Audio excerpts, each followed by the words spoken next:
Creeping Net, and we're talking Dragon Warrior from my car because it's hard to get a single place to record a video for YouTube these days. Yeah. The joys of being a middle-aged man with a career and a family, just, oh man. And I know this is the most unattractive angle. I know I'm going to catch shit for this. I mean, someone's going to go, you look fat. No, it's because I'm leaning back in my seat all funky because I'm trying to record a video in my car. But I'm not the important thing to see. It's actually the games. So today's subject, we're talking about classic game collecting, how I got started in Dragon Warrior, man. I mean, I just got like the biggest procurement in my entire history. So we have a store here called Captain Games, and they have a waiting list you can get on for certain stuff that you want. And every time one of these things appeared on the list, it wasn't the right. Every time it became available, it wasn't the right time to get it. And I know it seems ridiculous, but there's certain things you want in life, and there are certain things you are willing to get rid of, other things to get. So this is what I'm going to kind of talk about a bit about the game collecting. I started game collecting in 1995 as a cheap way to procure cheap entertainment for things to do in between me playing guitar and learning to play guitar and doing stuff in bands. That's what I did. Back then, game collecting was not what it is now. It was cheap. It was easy. It was the adults thought it was stupid to invest in this. I got in so many fights with the family over this. So many times I've gotten to tell them, I told you so, when I cash out like my entire, like half my collection and get a cool brand for it. So, yeah, game collecting has been a big thing for me for about 3 decades now. Well, 2.5. No, actually, yeah, almost 2.5, yeah. So, I got started with the Atari 2600 in 1995. I did an internet search on Yahoo. This was back in the days when modems sound like a cappuccino machine. Yeah, these were back in the days. Kids, you don't know what it's like to be when we used to have to appreciate the internet because it was just not as easy to get on. If you even wanted to get on it on your computer, you had to know what an interrupt request was, memory address. You had to know the local number for the server you dialed into to access the internet. I mean, and then you dial in on at like 14.4 kilobit. Yeah, 14,000 baud. And then you'd be like, and then you had to listen to this. Any household you knew when someone was getting on the internet. 1, the phone line was tied up. And 2, you'd hear this every time they first got on. It'd be like,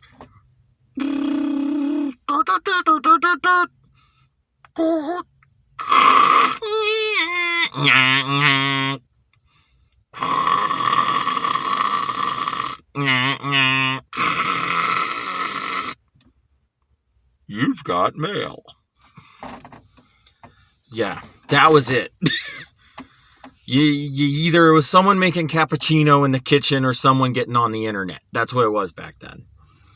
And the internet was hyped to death in the early 90s. It was like the internet was one of 3 things to people. If you knew what it was, you knew it was basically a wide area network across the entire world where you could connect to other computers so you could freely exchange information. That's originally what it was.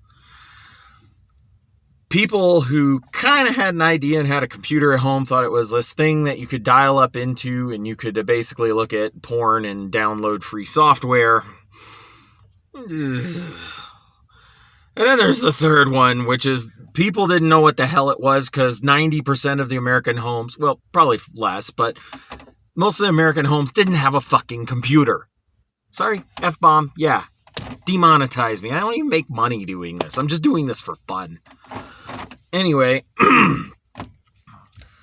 so yeah, this was the internet back then, and I cited it as a challenge because I thought it was so hokey. I got on Yahoo and I looked up Atari 2600, and much to my surprise, there was like pages of search results.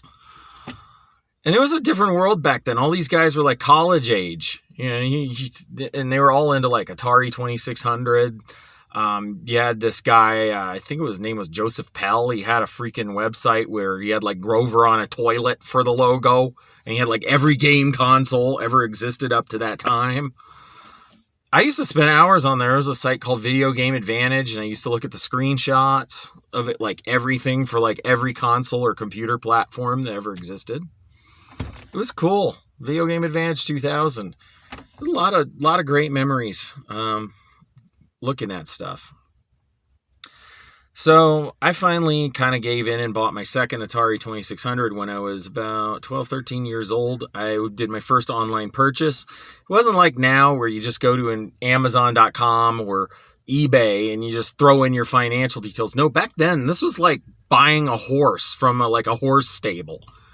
You literally sent an email to the guy, and the guy would reply back with the stuff he had on his sell list on his website. Then you'd arrange to have it shipped. Then he would find out the package everything really well, find out the shipping cost, figure out the best cost through the best carrier, and then you'd get it, and then you'd order it, and then you'd wait 4 weeks for whatever you got to come in. I mean, that was what it was like collecting the stuff on the internet back then. And this was like 95, 96, so I'm probably one of the earliest earliest internet consumers. It wasn't even through eBay. It was through like a homemade website.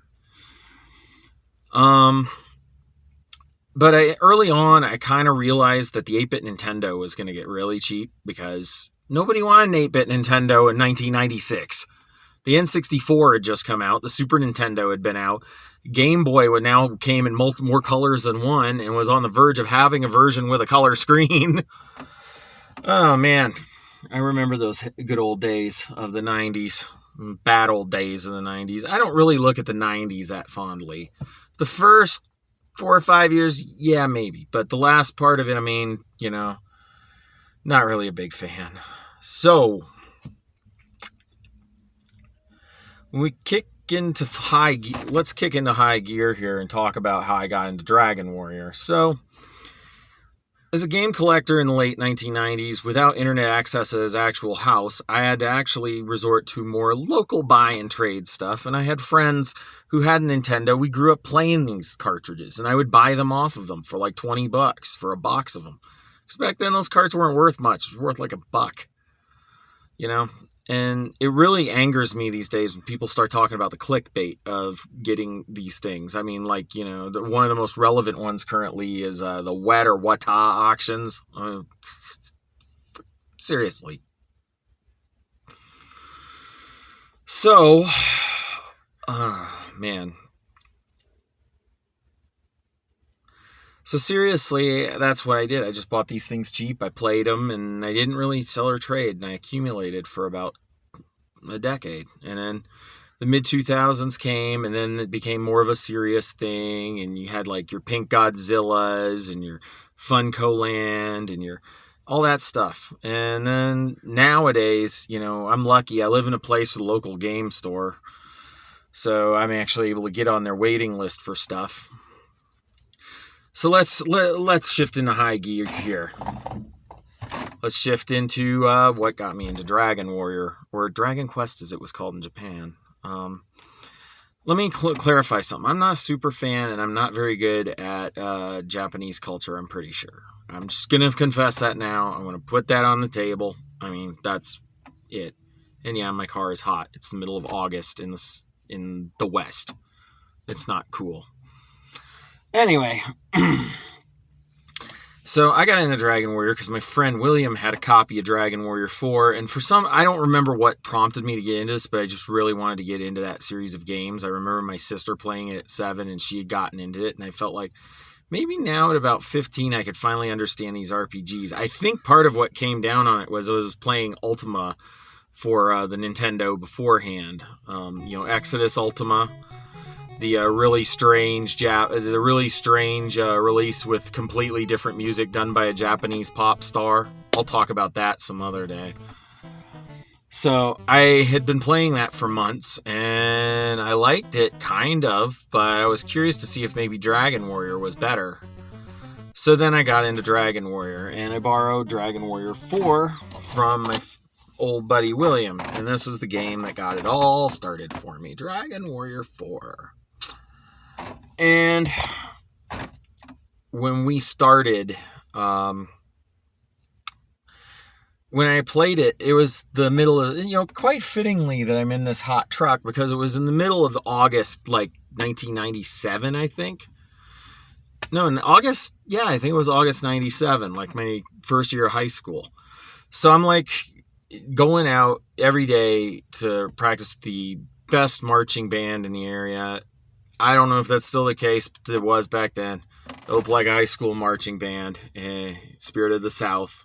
We made ones at contests. We marched in the Macy's Day Parade. Serious stuff.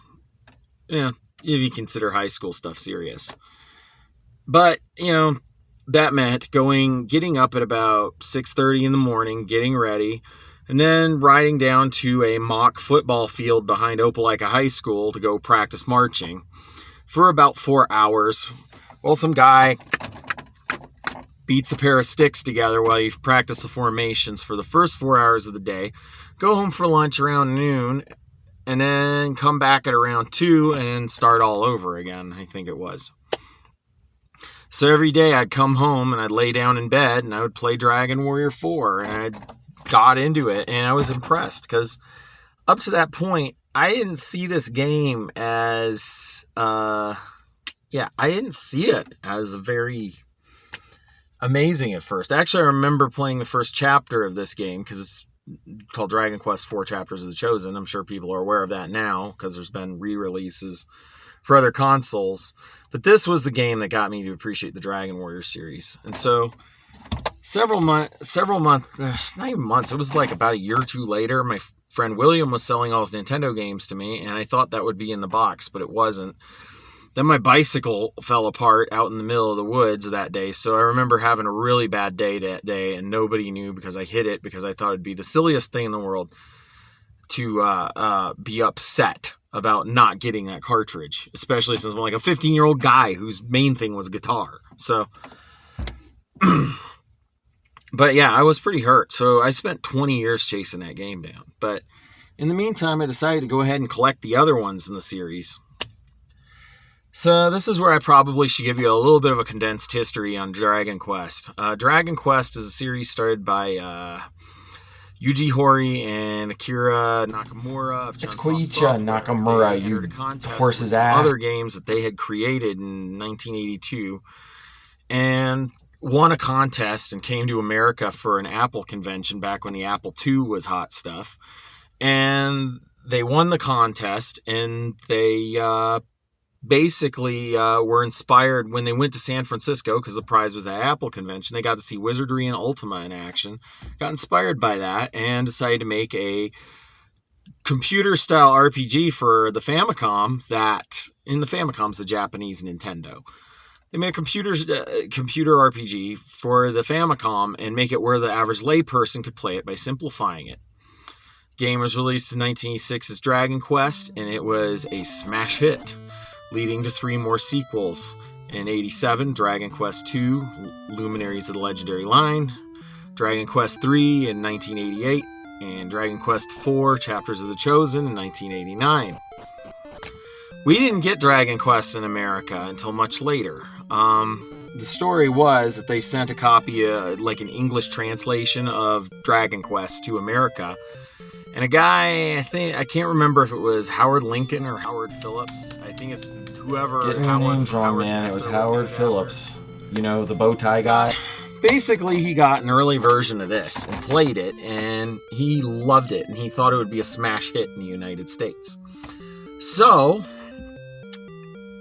Nintendo of America got together with Enix, and they decided to modernize the Japanese release from 1986. Some of the changes they made, first off, battery back save instead of the password save that the Japanese version used. The graphics were cleaned up, new sprites were created, which meant that they could eliminate the directional talk command that had to be used in the first one because all the sprites were facing towards you and they couldn't turn in any other direction. Now they were 4-way direction, negating that need. And then last but certainly not least, a lot of graphics enhancements, including adding shorelines to the ocean, which made it look a lot better, a lot cleaner, and a little more up to date. That's why I always get mad when somebody says, this didn't age well. It was made in 86 originally. I'm like, yeah, but the 86 version looked even more dated than this. Actually, us Americans got the better version. Except maybe if there are some differences in the plot. And I'm not of authority to speak on the Japanese versions, because I grew up and I only play these, really. So, in 1989, Nintendo betted on Dragon Quest being a smash hit. Another change they had to make was the localization of the name. And the reason they did this is because the company that owned Dungeons & Dragons had a thing called Dragon Quest, and they couldn't use the name legally in America. So, they changed the name to Dragon Warrior. And to make it a little more marketable to American audiences, they gave it this new label that is totally devoid of the Akira Toriyama artwork of the Famicom original. More in line with something you would see on like a heavy metal album cover, which I think looks pretty badass, to be honest. So, this is Dragon Warrior 1. And the story, the game is pretty simple and it's pretty linear. I mean, let's start with the story. The story is you're the descendant of Erdrick. You've come to the kingdom of the Leftguard to rescue it from the evil Dragon Lord and rescue the princess by accumulating magical artifacts, killing creatures for golden experience, and maybe a puzzle or two here or there. Pretty straightforward game. It has a pretty linear ramp up. It's pretty much an on-rails RPG for the most part. I mean, unless you really don't heed the speaking of the townspeople, you just, I mean, you can't screw this one up. This is the one I suggest everyone start with, and it's perfect because one, it's the first game in the series. Two, this is the cheapest game, and I'll get to why in a minute. And three, this one is also just a good one to get a feel for the series and get a feel for where it comes from. Now, why is this one the cheapest one in collector's value? I'll explain right now. Nintendo really bet the farm on this one when they released it. They said, okay, this was a smash hit in Japan, because Dragon Quest is huge in Japan. I mean, so huge they have a bar with drinks named after the enemies. I mean, come on. People have slime plushies in freaking Japan. But in America, this didn't catch on. I mean, American kids back then, we didn't want this. We want Street Fighter. We want Super Mario Bros. 3. We want Sonic the Hedgehog. That's what American kids wanted. And that's also even why I didn't get into it. It was just a little too smart and a little too fancy for, American audiences who wanted more action and more movement and less listening to people talk.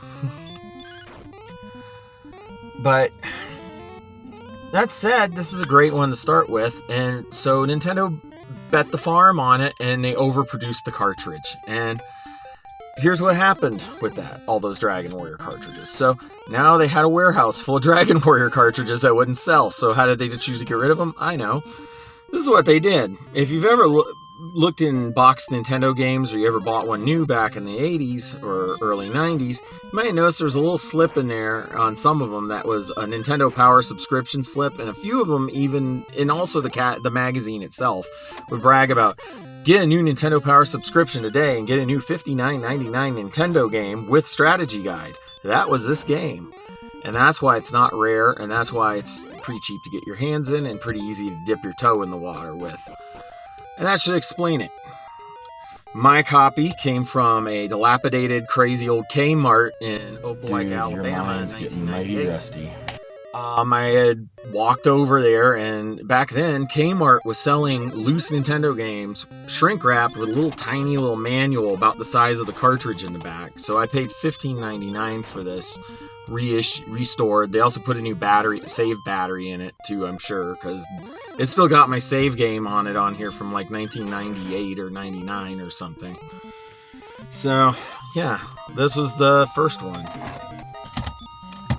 Now we're going to move to the sequel, Dragon Warrior 2. This was released in 1987, and instead of Nintendo's involvement in modernizing it, it was pretty much ready to go right out of the box. So it was all Square Enix, and they just ordered their cartridge shells and PCBs from Nintendo, and that was that. So this one even got less distribution.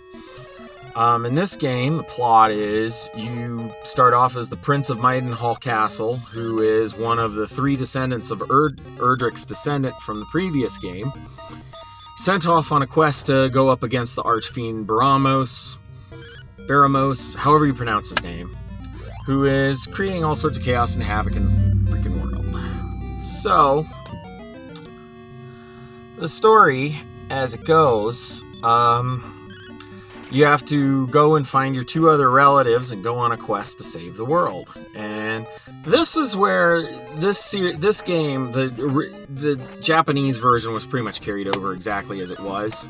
I think the original had a password save, just like the first one, but this battery backed all the way. This was released in 1990, and it didn't really take off in America. And as you can see again, American heavy metal style artwork on the cartridge label. I don't know if you can see that too good.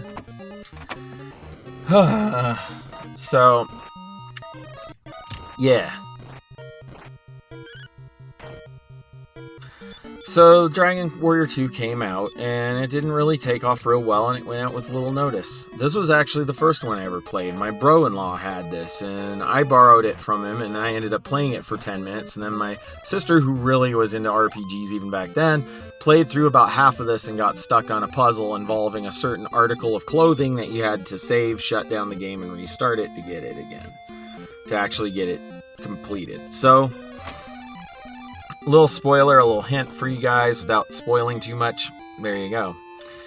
The reason this game gets a bad flack, this game gets a bad rap, and I believe it's really unfair, is because it's actually the most difficult one in the series. It is. Actually, I argue 3 also could be the most difficult, but the first issue that you run across is this game isn't like the first one. It's not linear. You don't just go in there, you talk to the townspeople, you get clues, and you go do stuff. There comes a certain point where you procure a boat, and once you procure that boat, it opens up the rest of the world to you. But by that point, it seems like bits of dialogue that would have been needed or bits of the storyline were missing. So, or not necessarily missing, but just very vague. So you didn't really know where to go, and it starts playing more like an old Ultima game from the mid-'80s to early '90s because it's a little more complex. Now you have to really listen to the townspeople a little more and pay more attention, think about it a little. And I can see how that would make American audiences angry. So that's the first problem. You know, once you get the boat, all of a sudden, it's no longer on rails anymore. It's now like, you go to this town because you found this town just sailing around. Oh, wow, look at this. Or you sail over the land nearest by, and you get there, and you talk to about 10 people, and yeah, that's kind of how it works. I wonder what those guys in the truck are up to. Anyway, so that's the first problem with Dragon Warrior 2. The second problem that bothers people is the end, near the end, and I'm gonna spoiler alert. You can skip ahead after this.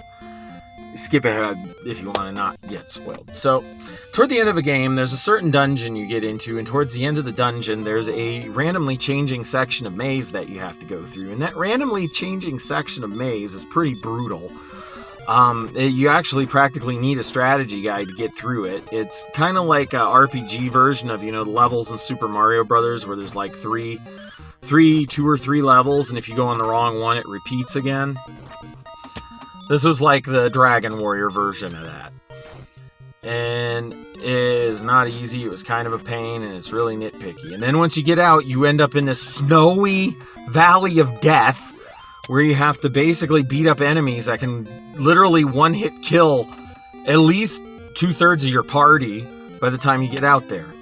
Yeah, and I can see where this would make people mad, but this doesn't bother me as much, because I kind of enjoy grinding, but I'll get into that after this. So that was Dragon Warrior 2, released in 1990. And as for where I got this particular cartridge, I got this from our local game shop, Captain Games, for, I don't know, I think it was around $54, but it could have been $24. I don't remember. It was a while ago. This is another one of those ones they called me while I was at work, and like immediately after work, I set forth procuring it. Yeah. So now we move to the third one. The one I've had the second longest. Dragon Warrior 3, and I haven't even really beat this one yet, to be honest. I'm thinking about doing this one with a Let's Play where you actually get to see me beat it and see some stuff for the first time at least. So, Dragon Warrior 3 came out in 1991. It was kind of even more lackluster response in the US, so it's even rarer, but it's also one of the fan favorites, so now everybody wants the dang cartridge. So, Dragon Warrior 3 came out in 1991 to totally like a meh response. And because of it, it's one of the less common ones. The story of this game is it's actually, spoiler alert, a prequel to the first one. Now you play as Erdrick. And the game starts, and this one is the most complicated one, I'm going to say. Even Dragon Warrior 4 doesn't even touch this in complication. I feel like this is the one where they went all out and put all the features into it. But as a result, it made it very complicated, and this plays more like an actual Ultima game for the PC than a Dragon Warrior game. I mean, it's elaborate. This is where they introduced that. I think they introduced the casinos in this. You know, they had a lottery with a slot machine in Dragon Warrior 2, but they introduced the casino, they introduced creating your own characters with their own stats and their own capabilities, being able to form your own parties. I mean, this was stuff that they had in Ultima Exodus for the NES. The only difference is in this, it was far more refined and far better executed. And on top of that, you had two different worlds now to go through, the light world and the dark world being a left guard. So you were literally living out the legend of this one that led up to this one in this one, making a prequel. Dragon Warrior 3, I bought this at Opelika Games shop that opened, I think, around 2003, 2004 when I was working at a restaurant at the time, and one of my coworkers went to go work there, and they had this for $34, so I bought it, and I'm glad I did, because this one now goes for over $100, just like Dragon Warrior 4. It's ridiculous. Which leads me to the final one and the one where I got my beginnings, Dragon Warrior 4, which I just got from Captain Games. And this is probably my favorite, and this is probably the best. If it wasn't so expensive, if it wasn't so hard to get, or if you have no problem with getting a reproduction, this would be the one I would suggest over Dragon Warrior 1, because this is even easier. So, in this one, it's called Chapters of the Chosen, because you play 5 chapters. The first chapter is Ragnar, is about Ragnar, the soldier from Castle Berlin to go save the children of Izmit Village from some evil in a tower that has been planting a set of flying shoes in the bottom of a well that the kids play around, leading to them being kidnapped. Chapter 2, Alina, a tomboy, decides she wants to prove her strength by fighting in a competition in Endor and disobeying her dad by breaking out of the castle at night. Dragon War. Then Chapter 3, Talun, which is his own... He's known as Tornico in Japan, but Talun, the arms merchant who works at a weapons shop and then dreams of owning his own business and eventually opens a bank and a safe deposit box, which you also get to use in the game. Then Chapter 4, Sisters Nara and Mara, who are avenging their alchemist dad's student who went evil and killed him. And then you get to Chapter 5, where you play as the character you named, the hero. You know, this is huge for a Nintendo game. I mean, 5 chapters worth of stuff. I started playing this in August when I was in marching band practice. I was finished with it by November when marching band was coming to a close. Yeah. I think I beat this like the day before the last football game we played. So, yeah. That's pretty much the story of it. And this is the first one in the Zenithian trilogy. All 3 of these guys right here. All 3 of these guys, these are what are known as the Erdrick or Lodo or Roto trilogy, depending on what translation you're talking about. This guy here is the beginning of the Zenithian trilogy and the only one we got in the United States for the longest time.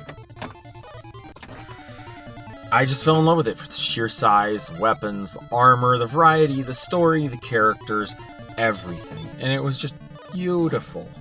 Beautifully executed. I mean, to me, this is a masterpiece. But it's also as Bithead 1000 would call it, a wallet buster. Because this thing, I'll show you the price tag. I still have it on here. Yeah. I paid $156 for this. I traded in about $200 worth of my game collection for this. I had chased this for so long and so hard that the minute they gave me the call for this, I was trying to decide what guitar to pawn and what things to sell to buy this game. Because I wasn't letting this loot get out of my grasp anymore. Because it goes for like $200 on eBay. A full boxed copy is like $500. It's ridiculous.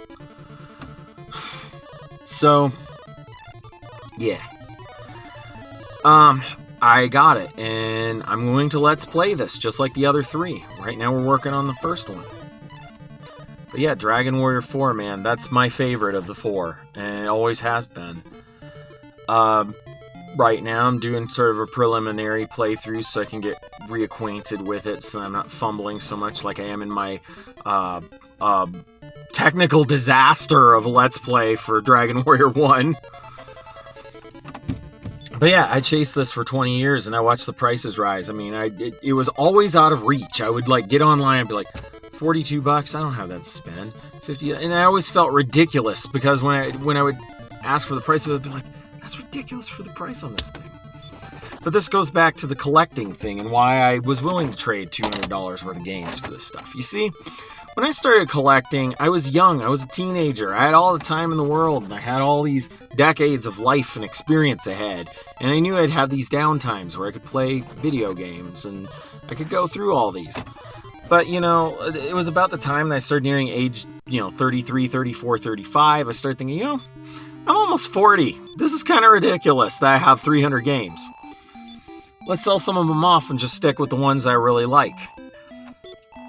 And that kind of jumps into what I'm talking about, what my goal is as a collector now. My goal as a collector now is not to collect every game that exists. It's not to collect the most valuable games. I only got this not because of the price, not because of its value. I got it because it was a game I really, really wanted.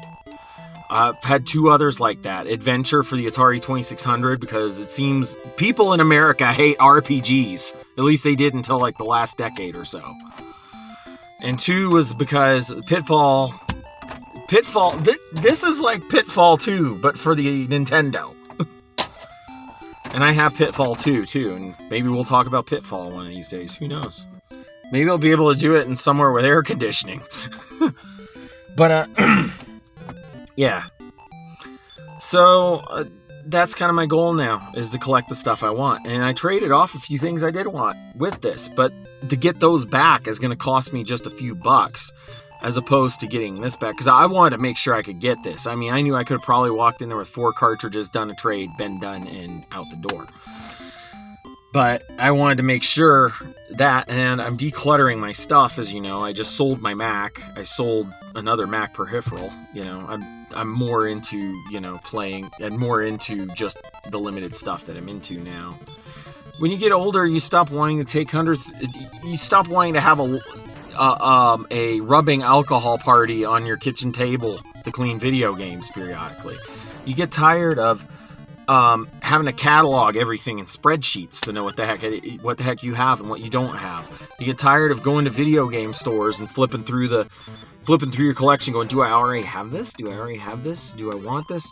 So that's kind of where I'm going with this. I'm thinking, what games would I want to play when I'm like 50, when I'm 75, but assuming my hardware lasts that long.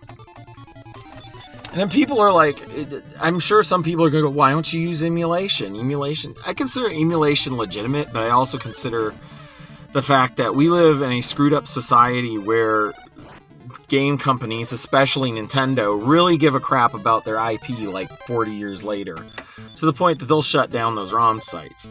That isn't guaranteed to still be there like this is. And it's also technically illegal, so I'd rather, stay legal and have the actual games rather than, go emulate it on some emulator where it might not even behave exactly right. I've noticed that sometimes it just doesn't feel right when I play it on an emulator compared to the real thing.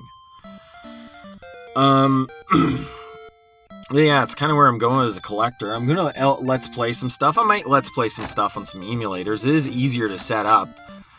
Like I said, making a YouTube video, like I've said, I don't know, maybe I haven't, but you making YouTube videos when you're in your 30s and 40s, when you have a career and family, it's a pain in the ass sometimes. I mean, I did probably about 12 different takes for this video today in different places, in my lab, in my workshop, and now in my car, because I just couldn't get the quietness that I wanted. And I didn't want Roxy music bleeding into my video and making it messed up, because, you know, I got a wife, I gotta respect her space, you know, I gotta let her do what she wants to do. And sometimes that means you gotta compromise, and I'm perfectly fine with sitting here in my car, even if it's not the most attractive angle, while sweating my ass off and talking about video games. Sometimes I prefer a more sloppy angle, sometimes I prefer a more modern angle like this, just depends, you know? But hey, if Vic DiBitetto can sit behind the wheel of his car and scream about something all ticked off, I can do video game videos or other videos from here. So, anyway, hopefully that kind of explains the whole Dragon Warrior thing to you. I'm probably going to be making Let's Plays for all 4 of these, and I will... And it's kind of my opinion on all of them. And anyway, I shall complete this, drive back home, edit it, and I will see you in the next video.